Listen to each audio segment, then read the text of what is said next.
In a quiet corner of Omaha, Nebraska, the morning light once touched a boy who watched the world differently. While others ran through the streets chasing noise and novelty, he studied patterns, the way coins pass from one hand to another, the rhythm of markets printed on the thin paper of newspapers, the invisible thread that connected patience to prosperity. His name was Warren, but long before the world called him the Oracle of Omaha, he was merely a listener, a silent apprentice of reality. The wise know, every empire begins not with a shout, but with an observation. And Buffett's empire began in the cathedral of silence. He didn't chase wealth. He studied it. He saw that behind every dollar was a decision, behind every business a human heartbeat, and behind every market swing a dance of fear and greed. While most sought excitement, he sought understanding. His childhood was not marked by luxury, but by curiosity. At the age of 11, he bought his first stock, 3 shares of City Service Preferred. It was not a fortune, but a seed, a lesson disguised as numbers. When the price dropped, he felt the weight of loss. When it rose again, he sold too early and watched it climb higher without him. That single moment became his first initiation. The world had spoken to him in the language of patience, and he listened. From then on, Buffett began to see money not as an end, but as energy, a servant of wisdom, not a master of desire. He learned that numbers obey laws just as sacred as nature's, that value, like truth, hides beneath appearances, and that fortune favors the one who waits in silence until reality reveals its true worth. The boy who once sold chewing gum door to door was not selling. He was studying human nature. He was learning the subtle art of value exchange. Every knock on a door was a lesson in psychology. Every rejection, a meditation on resilience. He read obsessively, not to collect information, but to decode the invisible architecture of success. Page after page, he absorbed the wisdom of the ancients, the compounding power of time, the sacred geometry of discipline, the paradox of simplicity. Buffett's gift was not genius. It was perception. He could see through illusion, through the market's noise, through the glitter of trends, through the fog of speculation, to the underlying principle that governs all prosperity. Value is eternal. Hype is temporary. He became a monk of markets. While others prayed for luck, he cultivated understanding. And in that stillness, he began to hear what others couldn't, the whisper of truth beneath chaos. Many speak of Wall Street as a battlefield. For Buffett, it was a canvas. And like Da Vinci before him, he approached it not with greed, but with reverence, a place where patience and precision create beauty. He learned to wait. To not act was his first art form. He studied the way great investors fell, not from ignorance, but from impatience. He understood early that the universe rewards the one who aligns with its rhythm. And its rhythm is slow. So he slowed down. He didn't chase opportunities. He let them reveal themselves, like constellations emerging one star at a time. In a world obsessed with speed, Buffett became a disciple of slowness. He walked through the noise of markets like a monk through a storm, untouched, unmoved. His father, Howard Buffett, a man of integrity and calm conviction, planted in him a seed that would later define his empire. Character is the true capital. And so Warren grew with that compass, valuing honesty over opportunity, principle over profit. Every choice he made was a reflection of that inner wealth. He was not accumulating money. He was sculpting his mind. He was shaping a consciousness built on truth, logic, and inner stillness. When others looked for quick wins, he built foundations. When others gambled on luck, he invested in understanding. He was not in a race. He was in a dialogue with time itself. And time, the most powerful force in the universe, became his greatest ally. As the years passed, Buffett transformed from a curious boy into a young sage of finance. He discovered that compounding, the quiet miracle of growth, was not merely a financial formula, but a spiritual law. Whatever you nurture with patience multiplies. Whatever you neglect in haste decays. This realization became his first great principle. Do not seek to be rich fast. Seek to be wise forever, because wealth is not measured in dollars, but in clarity. The true investor is not one who predicts, but one who perceives. He stands still while the world runs in circles. He waits like a sculptor before the marble until the form within reveals itself. And in that sacred stillness, the boy from Omaha began to shape his destiny, stone by stone, principle by principle, moment by moment. He was becoming what few understood, not just a businessman, but an artist of finance, a Da Vinci of value, a sculptor of time, an architect of patience. The silent apprentice had begun his long journey toward mastery, not through noise, but through noticing, not through competition, but through contemplation. For in the stillness of observation lies the birth of all empires. There comes a moment in every seeker's journey when curiosity turns into comprehension, when the student stops chasing knowledge and begins becoming it. For Warren Buffett, that moment arrived not through fortune, but through clarity. He had looked long enough into the chaos of markets to realize that what most called complexity was merely confusion disguised as intelligence. The true code of wealth, he would soon learn, was simplicity, the golden thread that weaves through all greatness. He began to see the market not as a game of prediction, but as a mirror of human behavior. Every chart, every price, every crash and surge, all of it reflected one law. The market is a voting machine in the short term, but a weighing machine in the long run. And Buffett chose to weigh, not to vote dot in those years. The young investor discovered his philosopher's stone, value investing, the alchemy of turning understanding into wealth. He learned it not from speculation, but from study, not from trends, but from timeless principles. The writings of Benjamin Graham became his scripture. In those pages, Buffett found a truth so simple that it felt divine. Price is what you pay. Value is what you get. It was a revelation, one that cut through the fog of greed like sunlight through clouds. The crowd wanted excitement. Buffett wanted evidence. The world wanted speed. Buffett wanted truth. He understood that every great fortune begins when one stops asking, "How can I earn more?" and starts asking, "What is truly worth owning?" This shift, from chasing to choosing, marked his transformation from apprentice to alchemist. He began to see businesses as living beings, each with a pulse, a soul, and a rhythm. A great business, he realized, is one that compounds goodness over time, integrity, quality, trust, and utility. And so he started to collect not stocks, but souls of enterprise. He wasn't speculating, he was adopting. He became a guardian of companies that served real purpose.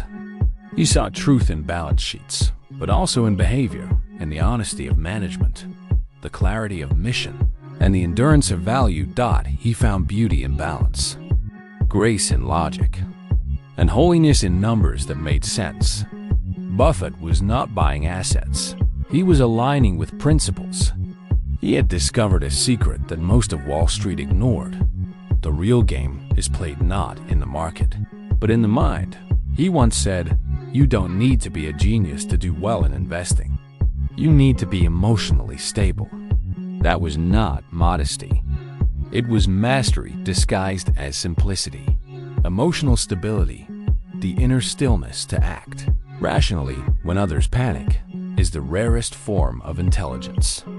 It is the gold only found in those who have conquered themselves. And so, Buffett's empire began to rise not on predictions, but on patience. He was sculpting a portfolio the way a monk builds a temple, slowly, deliberately, each brick placed with intention. He found his formula for the eternal. Find businesses with intrinsic value. Buy them when the world misunderstands them. Wait until time proves you right. That waiting, that sacred pause, became his greatest weapon. Because time, as he learned early, does not steal value, it reveals it. He called it the snowball, the quiet accumulation of wisdom and wealth. One flake at a time, rolling slowly down the hill of time until it became unstoppable. Each decision, each lesson, each act of patience added weight to it. Not by force, but by consistency. And that is the secret most never grasp. Wealth is not built by intensity, but by consistency. He became the Da Vinci of dollars, not because he painted profits, but because he designed systems of balance. Every investment a brushstroke of logic, every decision a meditation on harmony. His world was not ruled by excitement, but by principle. When the market screamed, he whispered. When it panicked, he smiled. He had learned the difference between noise and signal, between movement and meaning. That clarity allowed him to see opportunities where others saw chaos. When fear flooded the markets, Buffett stood still, and in stillness, he found gold. His portfolio began to glow with timeless names. Coca-Cola, American Express, GEICO, not fads, but foundations. Each represented something eternal: trust, service, simplicity. He once said, "I buy businesses so wonderful that even an idiot could run them, because someday one will." It wasn't cynicism. It was humility before the design of systems that endure. Buffett's alchemy was never about turning lead into gold. It was about turning ignorance into understanding. For him, simplicity was not the absence of complexity. It was the mastery of it. It was the point where insight becomes instinct, and wisdom becomes automatic. He became a living embodiment of a universal law, the law of value. What is true increases in worth the longer it is observed. And thus, his wealth grew not from chasing, but from waiting.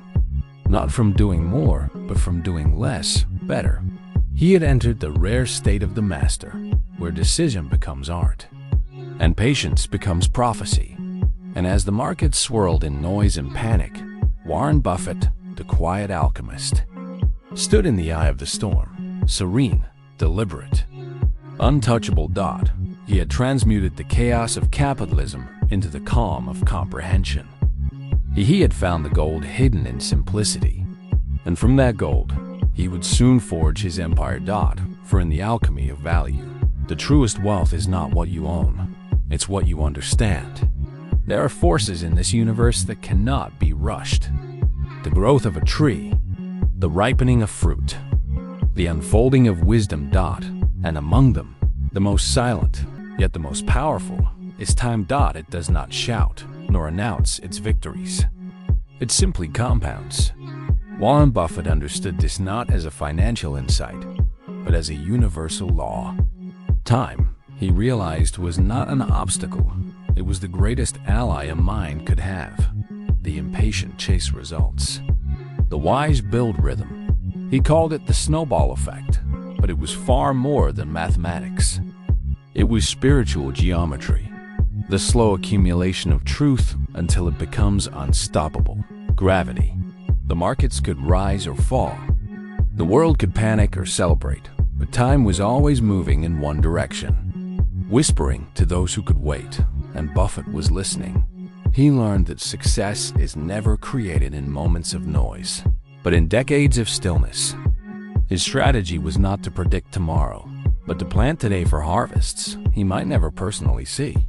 He saw that every decision, like a seed, had its season. You cannot force growth. You can only nurture alignment. So he built his empire not in haste, but in harmony with the pulse of time. Each investment, each company, each decision, chosen not for thrill, but for timelessness. He bought businesses that would endure storms and wars, fads and fears, because he wasn't betting on quarters or trends. He was betting on human nature and on the patience of those who understood it. He often said, The stock market is designed to transfer money from the active to the patient. To most, it was a clever quote. To him, it was scripture. Patience was not passivity, it was power restrained. It was the art of non-action until the universe aligns.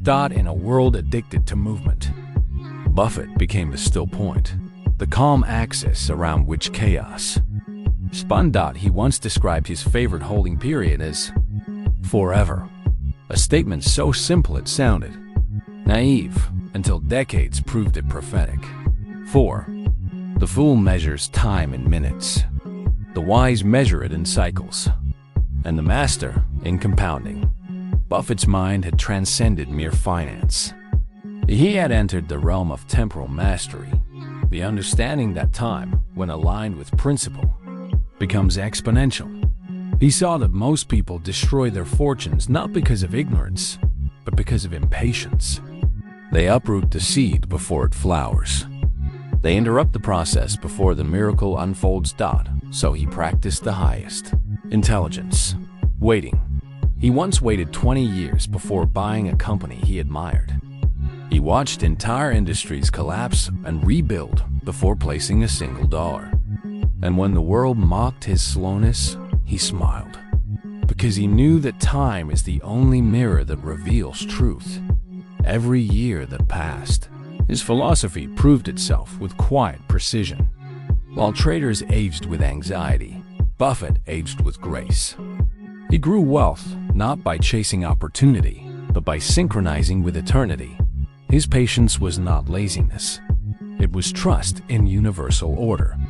He understood that compounding is not magic. It is the mathematical face of faith, because when you align with time, you no longer need luck. Time itself becomes your partner, silent, consistent, incorruptible. And that is why his empire grew not like fire, but like stone, solid, steady, eternal. Berkshire Hathaway was not built to impress. It was built to endure.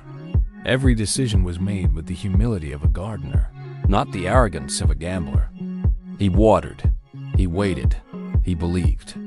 He let the rhythm of the universe do what it does best. Multiply what is nurtured with patience. In one of his rare poetic moods, Buffett once said, "Someone is sitting in the shade today because someone planted a tree a long time ago." That sentence carries the entire code of legacy. It is not a statement about investing. It is a reflection of consciousness. It means all true wealth is born from patience and intention. This is why Buffett never saw himself as a trader. He saw himself as a custodian of time. He was a witness to the slow unfolding of greatness, a guardian of momentum measured in decades. He mastered not the market, but himself. And in mastering himself, he mastered time. He became one with it, moving not ahead of it, not behind it, but in rhythm with its infinite pulse. Like a pendulum that has found its natural center. To watch Buffett think is to watch time breathe. Every silence before a decision was a universe aligning. Every hesitation was a test of discipline. And through those moments of stillness, he built an empire invisible to most. An empire not of buildings, but of principles compounded through time. He showed the world that patience is not weakness. It is the highest form of power. For those who chase time are enslaved by it. But those who align with it become eternal. And thus, in the temple of time, Warren Buffett became not a man, but a symbol, a sculptor of duration, a monk of compounding, a silent guardian of the rhythm that creates worlds. For in the end, wealth is not about owning more. It is about understanding when enough becomes infinite. And the secret that only time reveals is this: patience doesn't delay success, it defines it. There are men who build companies, and there are men who build realities. Warren Buffett belonged to the second kind. By the time his philosophy had matured, he was no longer just an investor. He had become an architect of principles. And those principles needed a home. That home would become Berkshire Hathaway. But before it was an empire, it was a mistake. In the early 1960s, Buffett bought shares of a failing textile mill, a relic of an older America. He didn't buy it for glory.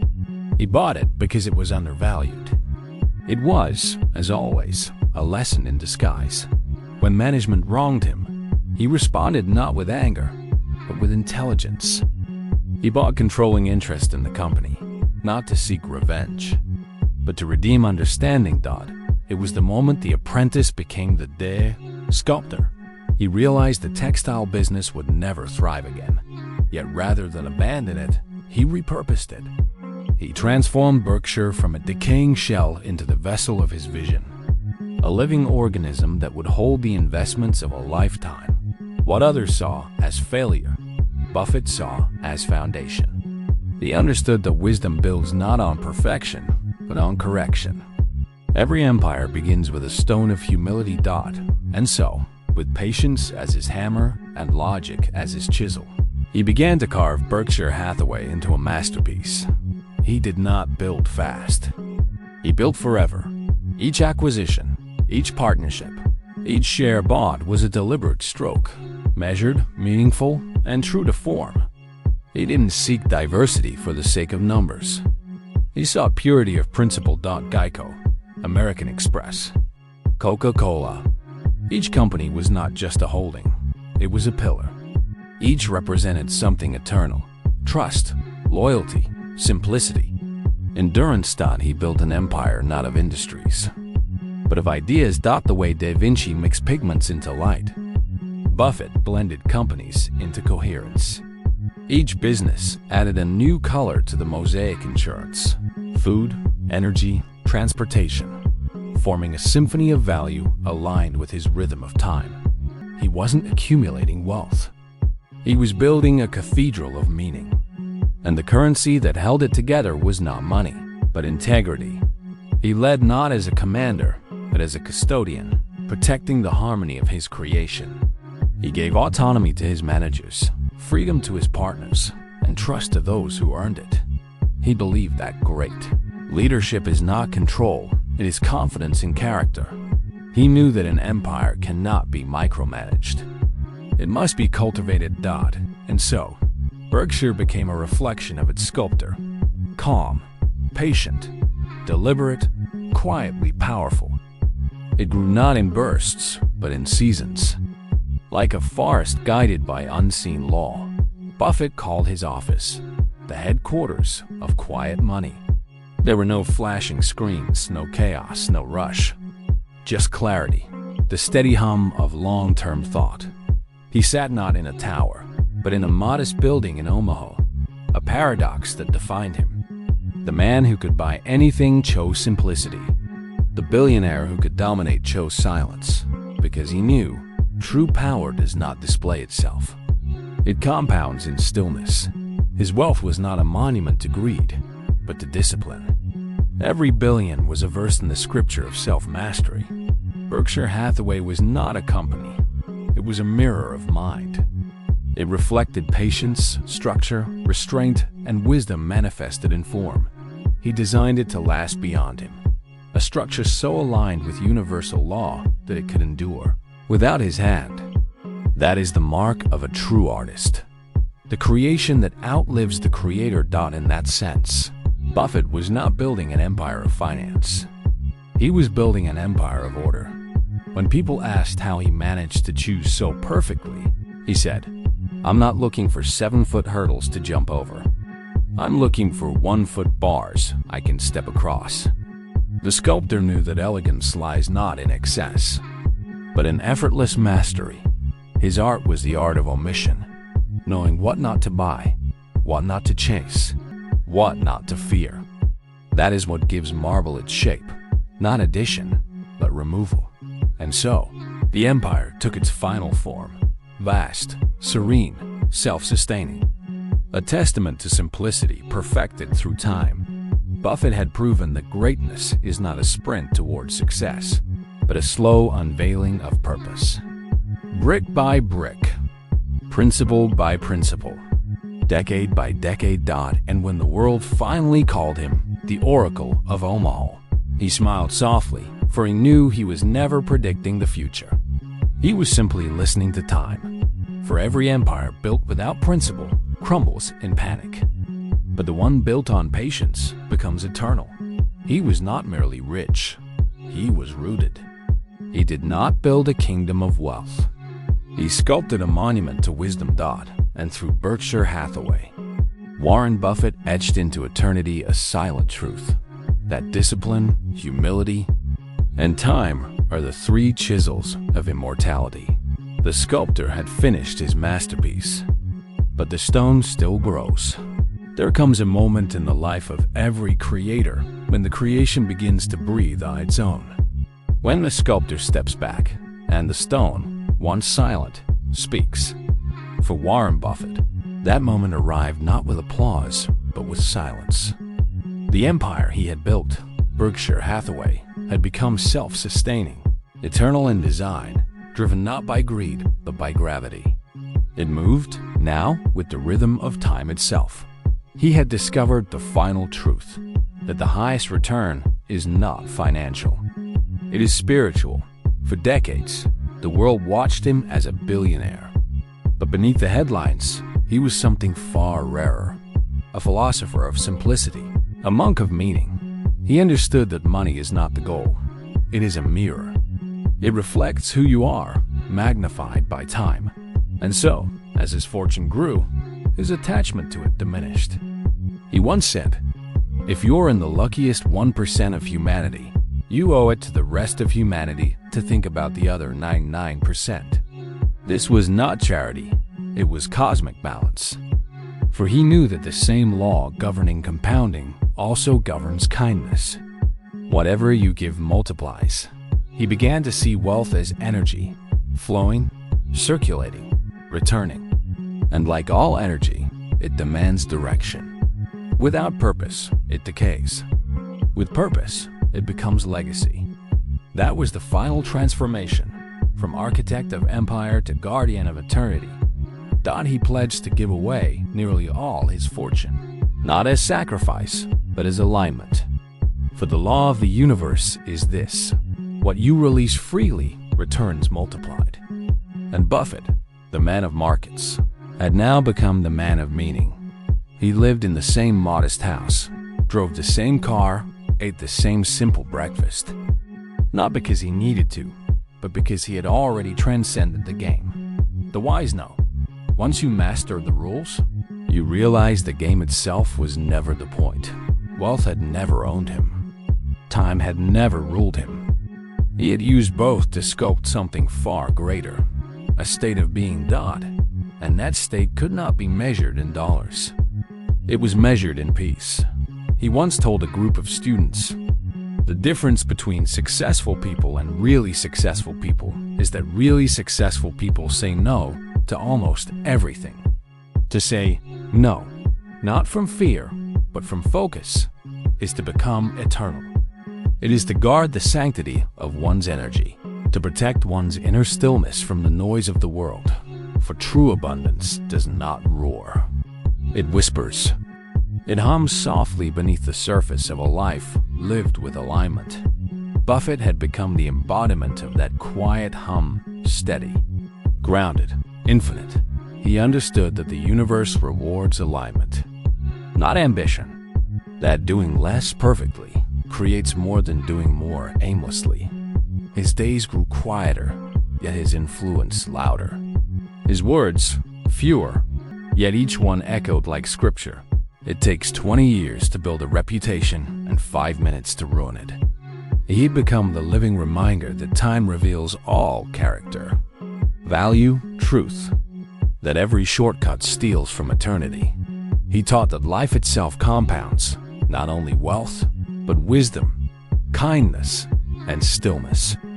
Every choice becomes an investment in what kind of soul you are becoming. And when the markets trembled, when greed returned as it always does, his calm voice remained the compass. Be fearful when others are greedy, and greedy when others are fearful. A code not of finance, but of conscious contrast.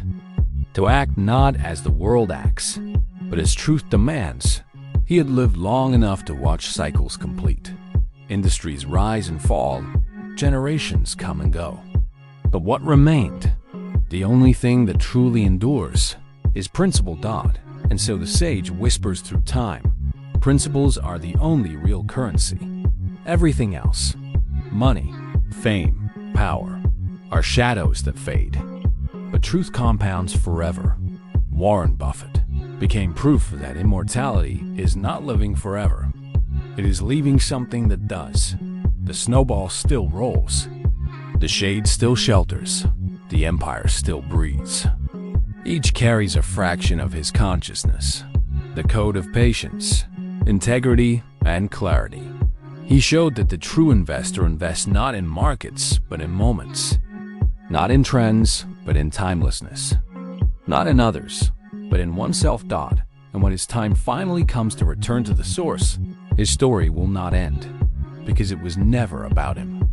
It was about the principle that shaped him, that stillness multiplies. Wealth, then, is not the destination. It is the echo left behind when wisdom passes through time. And so the voice of the sage fades into silence. But the silence itself carries the message. Do not chase fortune. Become worthy of it. And it will find you again and again across every lifetime. In that moment, the circle closes. The observer returns to the eternal. The empire breathes without its sculptor. And time, the great teacher, bows to wisdom. For in the end, the Oracle of Omaha was never predicting the future. He was describing forever.